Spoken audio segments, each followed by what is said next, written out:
광고 말씀 먼저 드리겠습니다. 2022년 새벽 기도의 안내입니다. 새벽 기도회 아침 기도회가 계속 진행되고 있습니다. 새벽은 6시 본당에서 아침 기도회는 9시 소예배실에서 올해부터 금요일까지 진행됩니다. 새벽 6시는 실시간으로 실황 영상 시청으로 참여하실 수 있습니다. 2022년 전교인 비전 수련회가 현재 진행되고 있습니다. 이번 주 금요일 8시 30분 본당과 온라인에서 진행됩니다. 많이 참석하셔서 교회 사역 분야별 비전 나눔과 또 함께 기도하는 시간이 되시길 바랍니다. 장학금 신청이 20일 금주 토요일까지 있습니다. 사무실로 신청해 주시기 바랍니다. 눈이 많이 오는 관계로 예배 후에 나가실 땐 꼭 엘리베이터를 이용해 주시기 바랍니다. 다 같이 자리에서 성경에 맞춰 묵도하심으로 수요 예배를 하나님께 드리시겠습니다.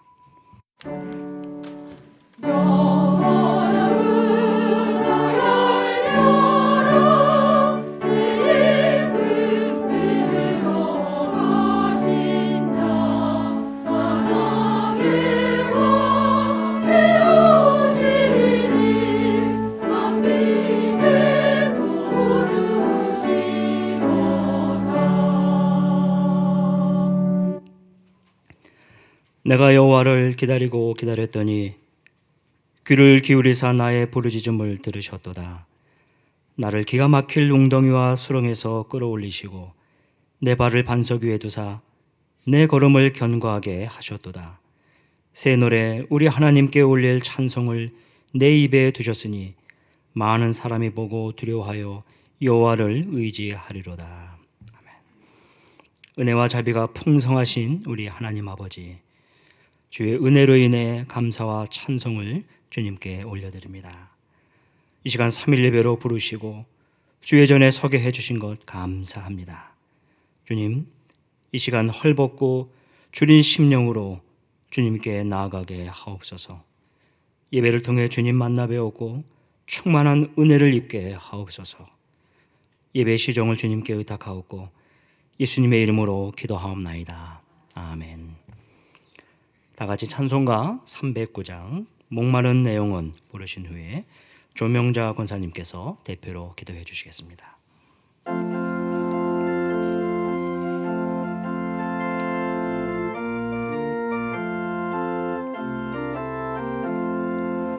마른 내용은 주가 이미 허락한 그 귀한 영생수 주여 갈망합니다. 약속 따라서 힘써 간구하오니 오 주여 내 기도 어서 들어주소서. 예수의 사랑 바다 물결같이 내게 임하니 영광의 물결에 온전히 쌓여서 내 영혼의 기쁨 한량없도다. 약속한 금비 내려주시려 은혜의 저 구름 건너편에 떠올라 그 귀한 징조가 내게 밝히 보이니 나 힘을 다하여 주께 간구합니다. 예수의 사랑 바다 물결같이 내게 임하니 영광의 물결에 온전히 쌓여서 내 영혼의 기쁨 한량없도다. 은혜의 소낙비 니금 흡족히 내려 구원의 큰 강물 흘러차고 넘쳐서 내 주한 모든 죄 모두 씻어버리니 나 지금 은혜를 충만하게 받았네. 예수의 사랑 바다 물결같이 내게 임하니 영광의 물결에 온전히 쌓여서 내 영혼의 기쁨 한량없도다. 차고 넘치는 주의 은혜의 물결 자에게 밀려와 내게 만족합니다. 오 할렐루야로 주를 찬송하오니 내 마음의 기쁨이 항상 충만합니다. 예수의 사랑 예수의 사랑 바다 물결같이 내게 임하니 영광의 물결에 온전히 쌓여서 내 영혼의 기쁨 한량 없도다.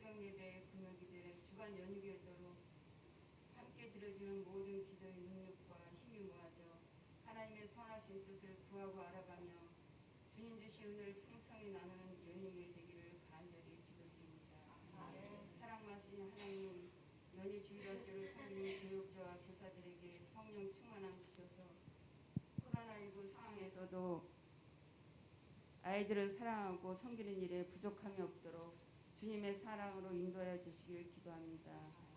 2월에 있을 겨울 수련회도 주의 은혜로 잘 준비하여 진행할 때 많은 학생들 참석할 수 있는 길을 열어주시고 각 부서마다 은혜가 충만한 귀한 시간 되기를 기도드립니다. 오늘도 국내 선교 현장에 있는 선교사님과 우리가 협력하는 미래 자립교회 목사님 건강과 안전을 보호하여 주시고 특별히 사역에 필요한 기도와 후원이 부족하지 않도록 날마다 함께 하시는 기도의 능력을 교회와 더불어 경험하게 하옵소서. 국률이 많으신 하나님 아버지, 육신의 연약함으로 병원과 가정에서 치료하신 하나님을 신뢰하며 주의 은혜를 구하는 지체들에게 전능하신 능력의 손길로 치유와 회복의 은혜를 허락하여 주시기를 간절히 기도드립니다.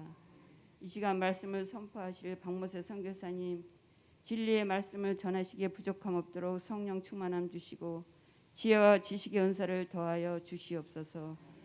샬롬 찬양대와 함께 예배드릴 수 있음에 감사드리며 찬양대 우리 삶 속에 찬양과 감사가 늘 풍성한 은혜의 삶을 살아갈 수 있도록 인도하옵소서. 언제나 신실하신 예수님 이름으로 기도합니다. 아멘.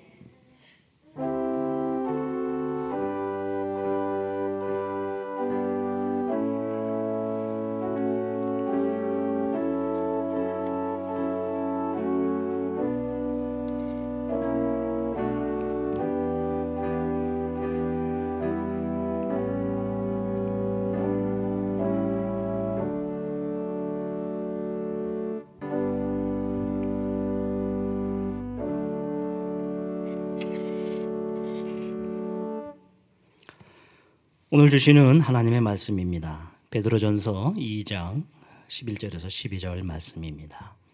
신약성경 378쪽입니다. 베드로전서 2장 11절에서 12절. 우리 내용이 짧기 때문에 한 목소리를 같이 읽겠습니다. 시작. 사랑하는 자들아, 거류민과 나그네 같은 너희를 권하노니 영혼을 거슬려 싸우는 육체의 정욕을 제어하라. 너희가 이방인 중에서 행실을 선하게 가져 너희를 악행한다고 비방하는 자들로 하여금 너희 선한 일을 보고 오시는 날에 하나님께 영광을 돌리게 하려 함이라. 아멘. 이 시간 샬롬 찬양대 찬양하겠습니다.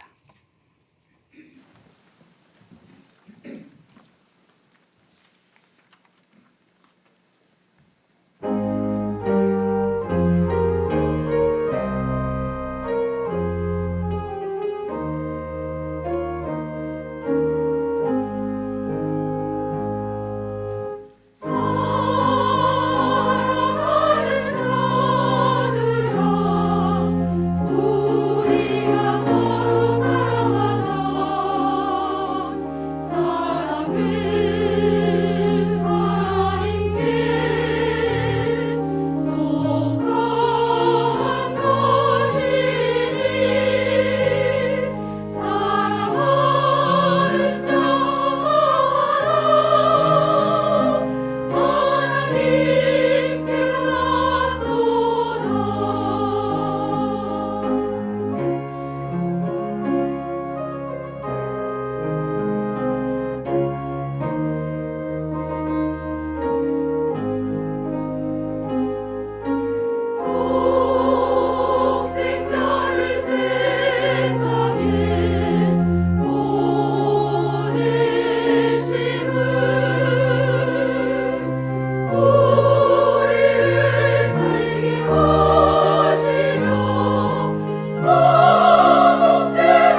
할렐루야.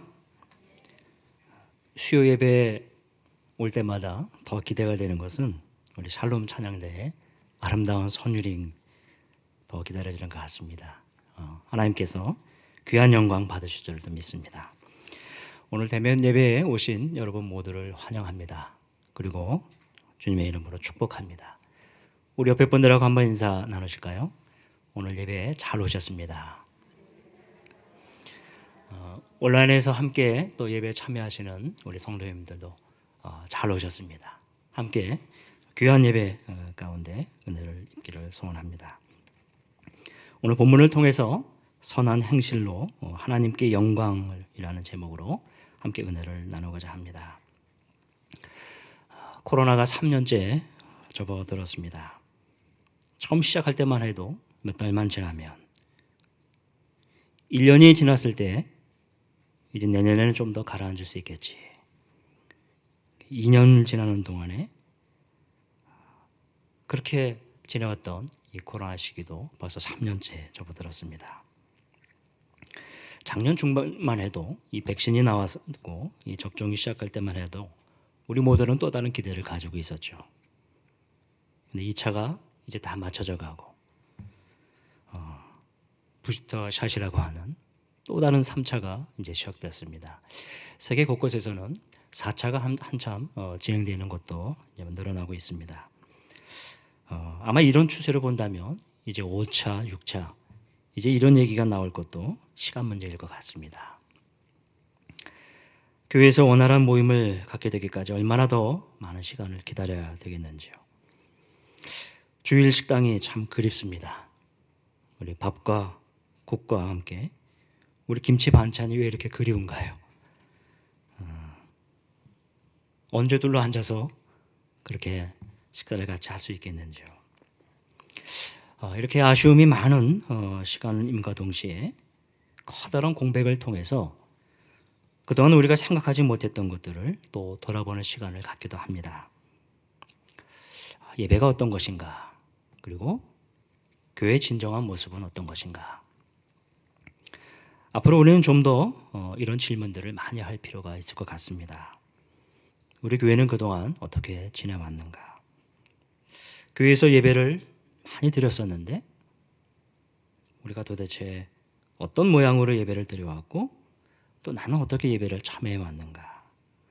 그리고 우리 교인들은 우리 성도들 함께 어떻게 그 예배를 드리고 참여하고 왔는가? 새 신자들이 우리에게 왔을 때 우리 교회를 보면서 무엇을 느꼈을까? 우리가 예배 후에 우리가 어떤 교제를 나눴을까? 우리가 어디서 모여서 무슨 교제를 나누었었지? 그리고 앞으로 우리가 다시 모였을 때 우리가 예배와 함께 우리가 어떤 교제를 더 나눌 수 있을까? 우리 주일학교 학생들은 그동안 어떻게 지냈을까? 앞으로 이 아이들이 어떤 모양으로 성장을 하고 어떤 모습으로 우리 앞에 커가고 있을까? 우리 교회 청년들을 본 지가 한참 됩니다. 이 친구들이 어디에서 어떻게 지내고 있을까? 앞으로 우리 이 청년들이 이제 20대를 지나고 곧 30대가 되고 이 형제들이 교회에서 어떻게 이 교회를 이어갈 수 있을까? 30대의 모습이 그려지고요. 40대의 모습이 보여집니다. 다양한 현상들의 질문들을 하게 됩니다. 그 가운데 더 많은 본질적인 질문들을 이제 하게 되는 것 같습니다. 이번에 금요일마다 진행 중인 이 전교인 비전 수련회가 이제 2주가 되었는데요. 교회를 돌아보게 되며 많은 생각거리들을 갖게 됩니다. 연희교회를 역사적으로 살피며 또 그간의 교회의 모습의 양면을 살피며 우리 품으시는 담임 목사님의 마음도 많이 알게 됩니다. 그리고 연희교회 목회를 향한 그의 깊은 고민과 그 기도의 마음을 온 성도들과 함께 이 공감하며 더 살펴보게 되는 귀한 시간이 되는 것 같습니다. 이번 주 금요일이 이제 세 번째 또 이제 마지막 또 시간이 되겠는데요. 우리 준비하시는 담임 목사님 또 많은 성도님들이 참여해서 좀 앞으로 우리가 이 수련회 이후에 어떻게 교회가 더 세워져 갈까를 위해서 더 많이 기도해 주시기를 당부드립니다. 오늘 우리가 읽은 이 베드로전서를 한번 살펴보겠는데요. 신약 성경에서 이 베드로전서는 큰 의미를 갖습니다. 교리와 생활을 같이 겸해서 다룬 책이기 때문에 그렇습니다. 하워드 마샬이라고 하는 신학자는 신약에서 27권 중에 한 권을 택하라고 한다면 이 베드로전서를 택한다고 할 정도입니다. 그만큼 의미를 담고 있는 것이죠. 이제 그런 맥락에서 오늘 본문을 살펴보도록 하겠습니다. 베드로전서 2장 11절 이렇게 이야기를 하죠. 사랑하는 형제들아, 거류민과 나그네 같은 너희를 권하노니 영혼을 거슬려 싸우는 육체의 정욕을 제어하라. 이 거류민과 나그네라는 의미는 같은 맥락입니다. 마치 비행기를 타고 낯선 곳에 도착했을 때 우리는 그 땅에서 거류민 혹은 나그네 같은 존재가 되어버립니다. 신약 성경에서 나그네라는 의미는 외국인 혹은 외인.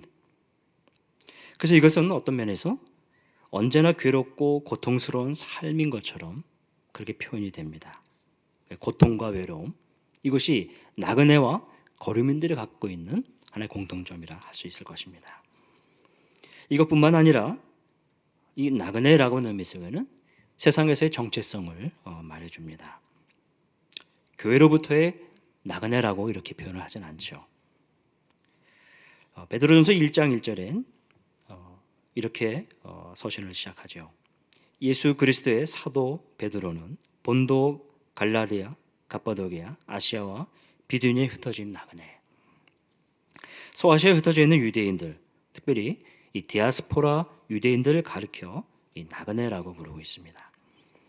이들은 예루살렘 박해를 피해서 동서남북으로 남북으로 흩어져서 이제 베드로전서에서의 나그네는 그 북쪽 지방인 소아시아 지방에 흩어져 있던 사람들을 가리킵니다. 어쩌면 이들 가운데 극히 일부를 제외하고는 그들의 생애 동안 다시는 본 고향에 돌아가지 못할 수도 있는 그들을 향해서 오늘 베드로가 오늘 이 권면을 하고 있는 것입니다. 오늘 본문을 좀 더 이해하기 위해서 우리 앞구절을 살펴볼 필요가 있겠습니다. 우리 베드로서 2장 9절을 우리 다 같이 한번 읽겠습니다. 시작. 그러나 너희는 택하신 족속이요 왕 같은 제사장들이요 거룩한 나라요 그의 소유된 백성이니 이는 너희를 어두운 데서 불러내어 그의 기이한 빛에 들어가게 하신 이의 아름다운 덕을 선포하게 하려 하심이라. 베드로는 흩어진 나그네로 살아가는 성도들에게 이렇게 권하며 그들의 정체성을 확인시켜 줍니다. 그들의 정체성이 어떤가요? 택하신 족속이고 왕 같은 제사장이고 거룩한 나라요 그의 소유된 백성이라고 했습니다. 사실 이것은 아주 큰 의미를 담고 있는 것이죠. 이것은 이스라엘 백성이 출애굽 후에 하나님께서 모세를 통해서 시내 광야에서 주신 말씀이었습니다. 출애굽기 19장 6절입니다. 한번 같이 한번 읽을까요? 너희가 내게 대하여 제사장 나라가 되며 거룩한 백성이 되리라. 너는 이 말을 이스라엘 자손에게 고할지니라. 지금 베드로가 나그네들에게 이 말씀을 하고 있어요. 바울뿐만 아니라 이 구약에 정통한 이 베드로의 이 기표를 한번 보십시오. 그런데 베드로가 그냥 그들의 신분만을 언급한 것이 아니라 그들을 이렇게 부르신 그 이유에 대해서 그것을 이야기하고자 하는 것입니다. 이것이 더 중요한 거예요. 이는 너희를 어두운 데서 불러내어 그의 기이한 빛에 들어가게 하신 이의 아름다운 덕을 선포하게 하려 하심이라. 하나님께서 너희를 이러이러한 사람으로 이러이러한 존재로 부르셨는데 그 이유는 하나님의 아름다운 덕을 선포하게 하려는 것이라. 이것이 베드로가 하고 싶은 이야기였어요. 이것을 전제로 하되 베드로는 오늘 본문에 대해서 언급하면서 이제 또 행실을 이야기해줘요. 즉 선행을 가져야 하는데 이것으로 하나님의 아름다운 덕이 선포된다고 하는 것이에요. 오늘 본문은 선행으로 하나님께 영광을 돌린다고 하는 그 의미와 이것이 깊은 관련을 맺고 있다는 것입니다. 먼저 11절을 다시 한번 보겠습니다. 한번 읽어볼까요? 사랑하는 자들아, 거류민과 나그네 같은 너희를 권하느니 영혼을 거슬러 싸우는 육체의 정욕을 제어하라. 베드로는요, 영혼을 거슬러 싸우는 육체의 정욕을 제어하라고 권면합니다. 성도들의 정체성을 이제 택하신 족속, 왕 같은 제사장, 거룩한 나라, 그의 소유된 백성으로 하나님의 아름다운 덕을 선포하기 위하여 성도들에게 요구되는 것이 있는데, 그것이 바로 육체의 정욕을 제어하라고 하는 것이에요. 육체의 정욕이란 말은 인간의 악한 본성을 뜻하죠. 육체의 정욕은 하나님의 뜻을 거스르기에 합당하도록 그리스도인의 삶을 어지럽게 만드는 그 성향으로 가득 차 있습니다. 육정을 담고 있기 때문에 육적으로는 가질 수 있는 갖가지 그 욕망을 뜻하죠. 이게 성적으로만이 아니라 세상의 가치적인 욕망들, 명예, 재물, 인간관계에 있어서의 그릇된 감정들, 성경적인 삶과 이 배반되는 것들이라고 할 수 있습니다. 갈라디아서 5장 16절에 바울은 이렇게 이야기를 합니다. 내가 이르노니 너희는 성령을 따라 행하라. 그리하면 육체의 욕심을 이루지 아니하리라. 육체의 소욕은 성령을 거스리고 성령은 육체를 거스리나니 이 둘이 서로 대적함으로 너희가 원하는 것을 하지 못하게 하려 함이라. 이 바울도 이것으로 평생을 씨름했던 사람이었습니다. 육체의 정욕을 제어하는 것 참 쉽지 않은 것이죠. 그러나 구별되고 성숙한 영적 삶을 위해서는 이 육체와 영혼의 대립되는 것을 위해서 씨름을 해야 하는 것입니다. 바울은 좀 더 이야기를 하는데요. 이 같은 갈라디아서 5장 18절에서 21절입니다. 한번 읽어볼까요? 너희가 만일 성령의 인도하시는 바가 되면 율법 아래 있지 아니하리라. 육체의 일은 분명하니 곧 음행과 더러운 것과 호색과 우상 숭배와 주술과 원수 맺는 것과 분쟁과 시기와 분냄과 당 짓는 것과 불리함과 이단과 투기와 술 취함과 방탕함과 또 그와 같은 것들이라. 전에 너희에게 경고한 것 같이 경계하노니 이런 일을 하는 자들은 하나님 나라를 유업으로 받지 못할 것이요. 육체의 정욕은 영혼을 거스르는 것으로 가득 차 있습니다. 우리 사랑하는 성도 여러분, 이 가운데 여러분들이 지금 가장 힘들게 싸움을 하고 있는 것은 어떤 것인가요? 여러분의 실존에 있어서 가장 버겁게 씨름을 하고 고민을 하고 그렇게 겪고 있는 것들은 어떤 것이 있습니까? 바울은 하나님의 아름다운 덕을 선포하기 위하여 이렇게 이야기를 합니다. 갈라디아서 5장 16절에 있습니다. 이것도 한번 같이 읽어보죠. 오직 성령의 열매의 사랑과 희락과 화평과 오래 참음과 자비와 양성과 충성과 온유와 절제니 이 같은 것을 금지할 법이 없느니라. 그리스도 예수의 사람들은 육체와 함께 그 정욕과 탐심을 십자가에 못 박았느니라. 마찬가지로 성령의 열매도 이것도 실제적인 일입니다.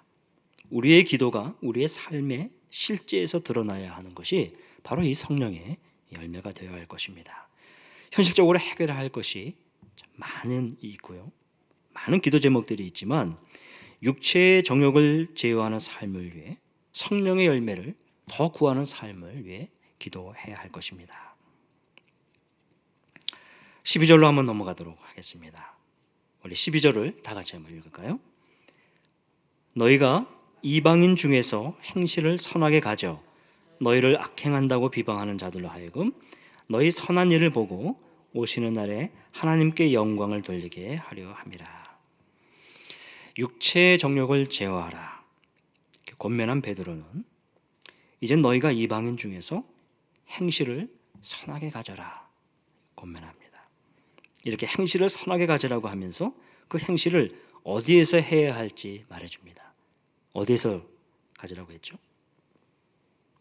어디 가운데서? 어디에서? 이방인 중에서입니다. 나그네의 삶을 둘러싸고 있는 또 그 주변에 살고 있는 이방인들 가운데에서 너희 행실을 선하게 가지라고 권하는 것입니다.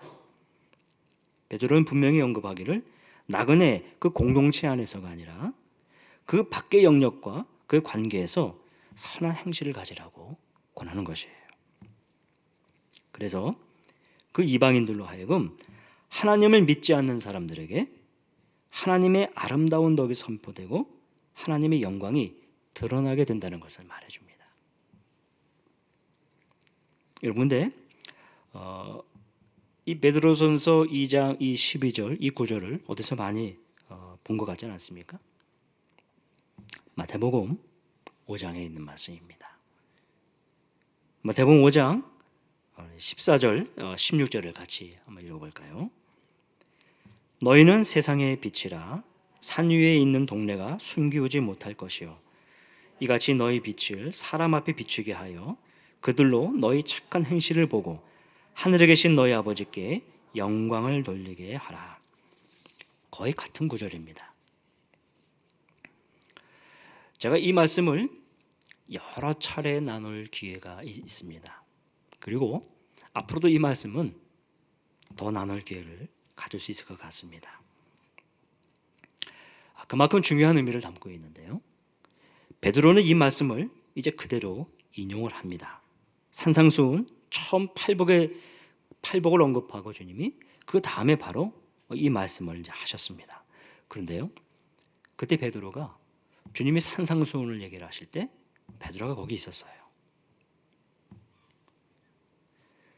그때 들은 그 이야기를 베드로가 지금 오랜 세월이 지난 후에 똑같은 그 이야기를 지금 하고 있는 거예요. 자, 마태복음 5장 16절에서는 이같이 너희 빛을 사람 앞에 비추게 하여 그들로 너희 착한 행실을 보고 하늘에 계신 너희 아버지께 영광을 돌리게 하라.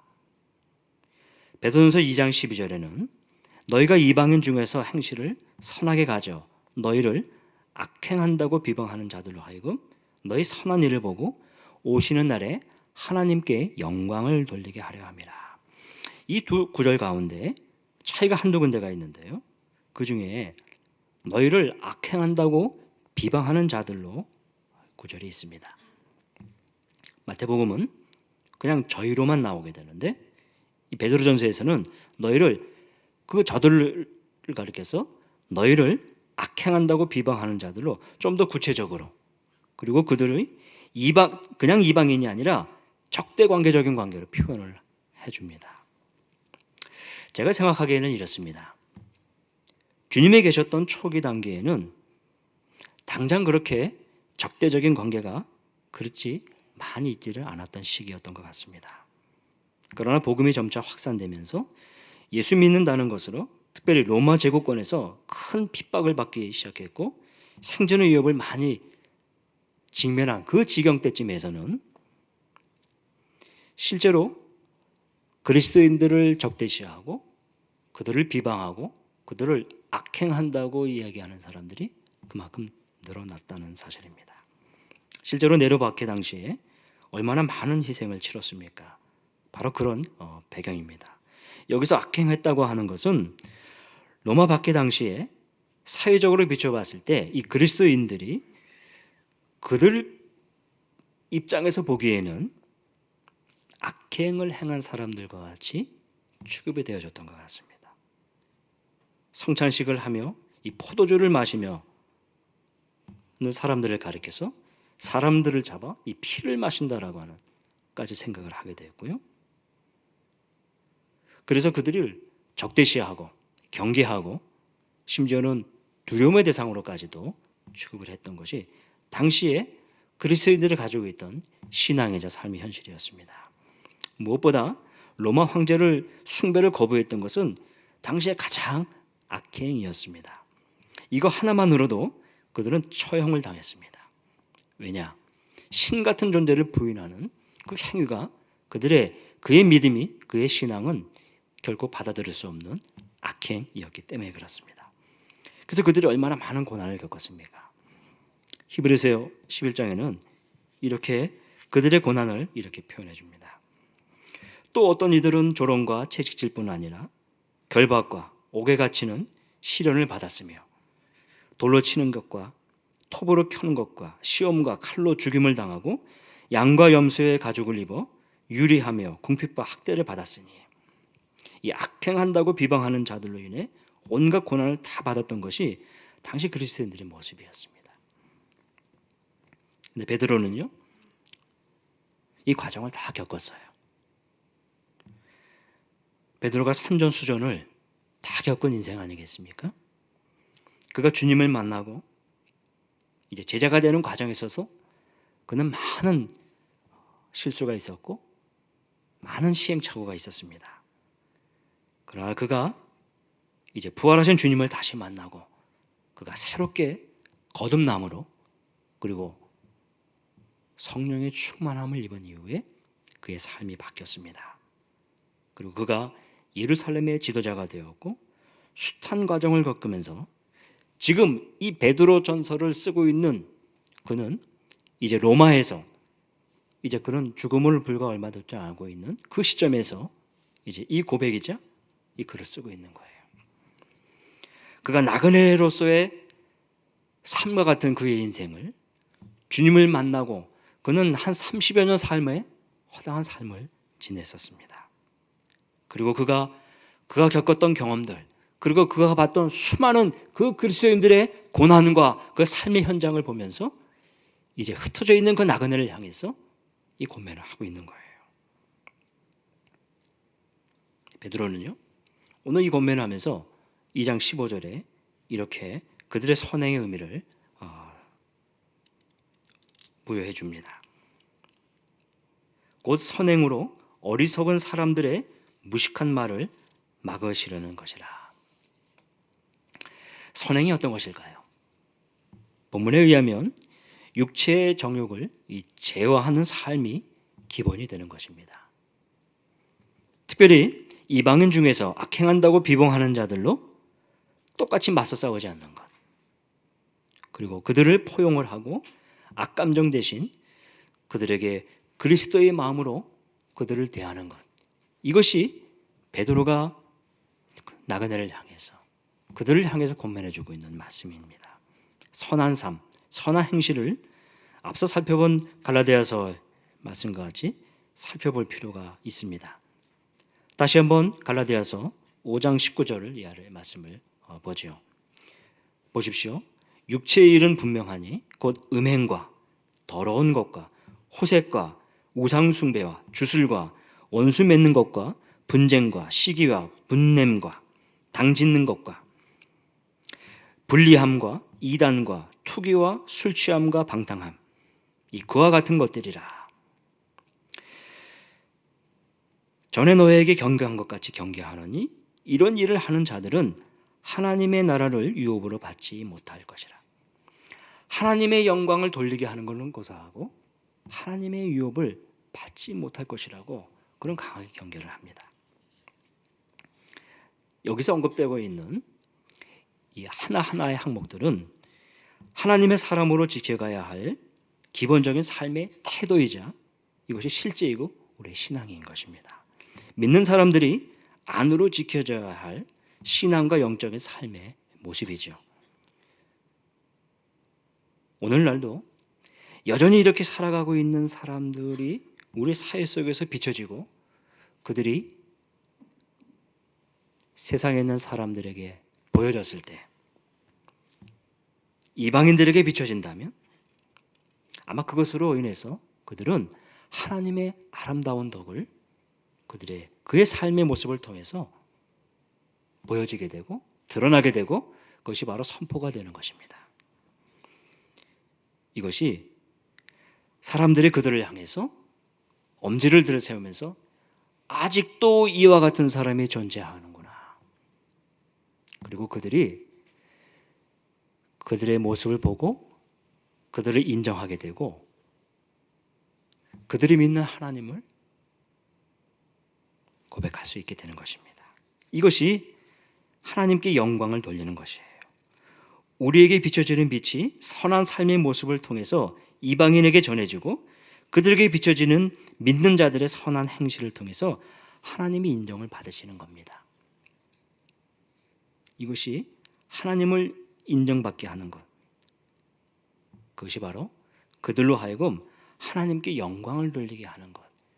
오늘 베드로가 이 이야기를 하고 싶은 거예요. 뿐만 아니라 성령의 열매, 밖으로 드러나서 사람들에게 비춰지고 있는 하나님의 사람들의 그 모습이 어떤 모습인 것을 베드로가 보여주고 싶었던 것입니다. 생각지도 못한 사람들과 관계에서 그리고 그 속에서 여러분 이해할 수 없는 행동들로 인해서 고난을 받는 그런 분들 계시지 않습니까? 이유 없는 고난. 어쩌면 예수 믿는다는 것 때문에 겪어야 할 그런 부득이함, 부당함, 그리고 비방거리, 그리고 업신여김, 무시를 당하는 것. 만약에 예수를 믿지 않았으면 그러하지 않았을 것을 예수를 믿는다는 것 때문에 그렇게 겪고 있는 그런 분들은 혹 계시지 않습니까?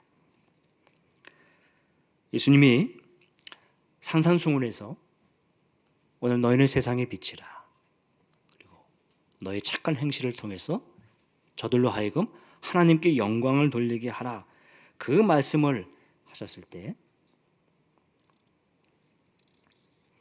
그 산상수훈에 이 하신 말씀을 기억할 필요가 있을 것 같습니다.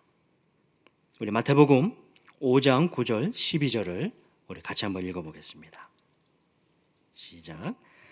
화평하게 하는 자는 복이 있나니 그들이 하나님의 아들이라 일컬음을 받을 것이요 의를 위하여 박해를 받는 자는 복이 있나니 천국이 그들의 것임이라.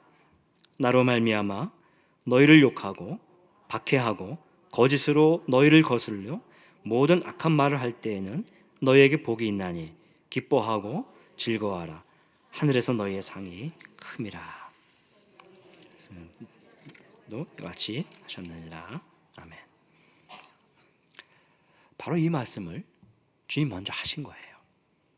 여러분 힘들고 고난 가운데 있는 우리 성도님들 계십니까? 주님이 하신 이 말씀을 기억하시기 바랍니다.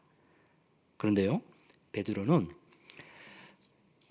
오래전에 주님 앞에서 들었던 그 말씀을 이제 오랜 세월 후에 어떻게 풀었나 한번 보십시오. 베드로전서 2장 19절입니다. 같이 한번 더 읽겠습니다. 부당하게 고난을 받아도 하나님을 생각함으로 슬픔을 참으면 이는 아름다우나 죄가 있어 매를 맞고 참으면 무슨 칭찬이 있으리요. 그러나 선을 행함으로 고난을 받고 참으면 이는 하나님 앞에 아름다우니라. 이를 위하여 너희가 부르심을 받았으니 그리스도도 너희를 위하여 고난을 받으사 너희에게 본을 끼쳐 그 자취를 따라오게 하셨느니라. 여러분 잘못했을 때 비난을 받거나 매를 받는 것은 어쩌면 당연한 것일 수 있어요. 그러나 믿음으로 사는 것으로 선한 행함으로 고난을 받는 것은 오늘 이 말씀에 의한다면 얼마든지 가능하다는 거예요. 그럴 때 당하게 되는 이 고난은 이 귀한 것이라고 했습니다.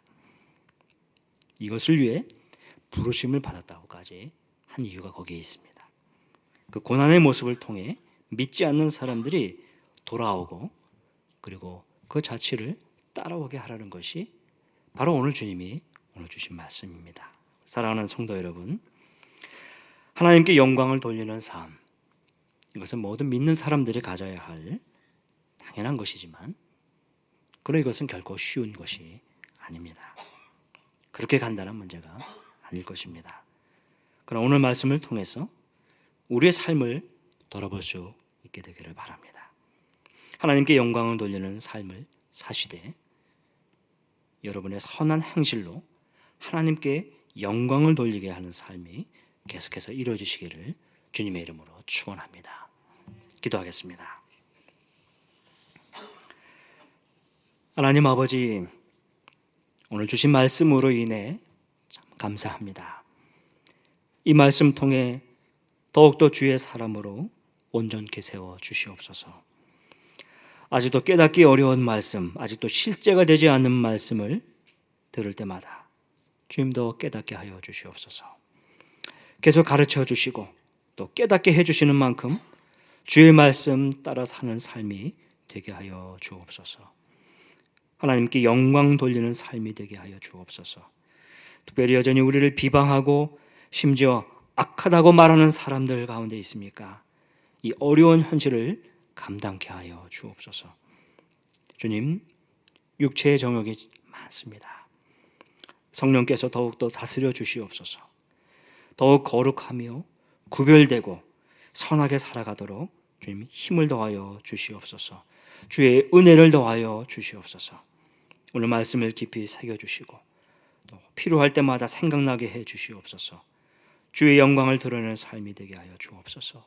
예수님의 이름으로 기도하옵나이다. 아멘. 다 같이 찬송가 218장 내 마음과 정성을 다하여서 찬송하신 후에 축도로 예배를 마치도록 하겠습니다.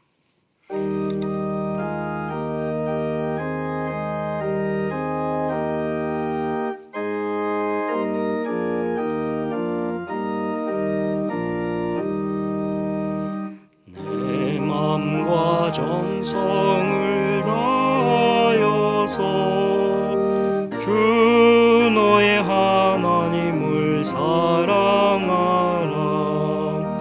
내 몸을 아끼고 사랑하듯 형제와 이웃을 사랑하라. 주께서 우리에게 명하시니 그 명령 따라서 살아가리. 널 미워해치는 원수라도 언제나 너그럽게 사랑하라. 널 핍박하는 자 위에서도 진실한 마음으로 복을 빌라. 주께서 우리에게 명하시니 그 명령 따라서 살아가리. 나 항상 주님을 멀리하고 형제를 사랑하지 못하였다. 이러한 죄인을 사랑하사 주께서 몸 버려 죽으셨다. 속죄 근사 받은 이 몸 내 생명 다하여 충성하리.